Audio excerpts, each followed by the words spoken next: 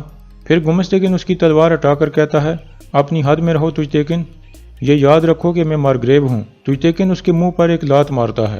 دوسری طرف حائمہ خاتون کہتی ہیں، حلیمہ کو چھوڑ دو آیت الن۔ آیت الن کہتی ہے، ہمیں پتہ چلا ہے کہ سلجان چھپ کر بانو ججک سے ملاقات کر رہی تھی۔ حائمہ خاتون کہتی ہیں، حلیمہ سلطان کو چھوڑ دو تاکہ ہم اس بارے میں بات کر سکیں۔ آیت الن کہتی ہے، عبد الرحمن کو کہو کہ وہ واپس قبیلے میں جائے اور دو درگا کے سپاہیوں کو لے کر فوراً یہاں آ جائے۔ حائمہ خاتون پوچھتی ہیں، تم ایسا کیوں چاہتی ہو؟ کیا تمہیں میرے اوپر بھی اعتبار نہیں ہے؟ آیت الن کہتی ہے، مجھے آپ میں سے کسی پر بھی یقین نہیں، عبد الرحمن کو بھیجو فوراً۔ حائمہ خاتون عبد الرحمن سے کہتی ہیں، ایک تیر کی طرح تیز جاؤ۔ دراصل یہ ان کا ایک اشارہ تھا اور عبد الرحمن سمجھ گیا تھا کہ اسے کیا کرنا ہے۔ حلیمہ سلطان اس دوران مسلسل چیخ رہی تھی اور اپنے بچے کے بارے میں سخت پریشان تھی۔ تو حائمہ خاتون آیت الن کو کہتی ہیں، میں جانتی ہوں تم نے درو خاتون اور کرکت بائی کو قتل کیا تھا۔ میں یہ بھی جانتی ہوں کہ سعادت الدین کے حکم پر تم لوگوں نے میرے خیمے سے وہ مہر چوری کی تھی۔ گمستیکن سمجھتا ہے کہ اس نے جال بچھایا ہے، لیکن وہ خود میرے بیٹوں کے جال میں پھنس جائے گا۔ گونجا گل کہتی ہے، تم جھوٹ بول رہی ہو، وہ اتنے طاقتور نہیں ہیں کہ میرے بابا کو شکست دے سکیں۔ حائمہ خاتون کہتی ہیں، تم جیسے گندے کیڑوں سے ہم کئی سالوں سے لڑ رہے ہیں، تم ابھی جانتی نہیں ہو کہ ہم کتنے طاقتور ہیں۔ آیت الن گوکچے سے پوچھتی ہے، کیا تمہیں ان کے جھوٹوں پر اعتبار ہے؟ گوکچے کہتی ہے، تم کتنے منحوس لوگ ہو، تم دونوں پر لعنت ہے۔ آیت الن کہتی ہے، تمہارے خاندان کے سب لوگ آج مارے جائیں گے، اور یہاں اس قسط کا اختتام ہو جاتا ہے۔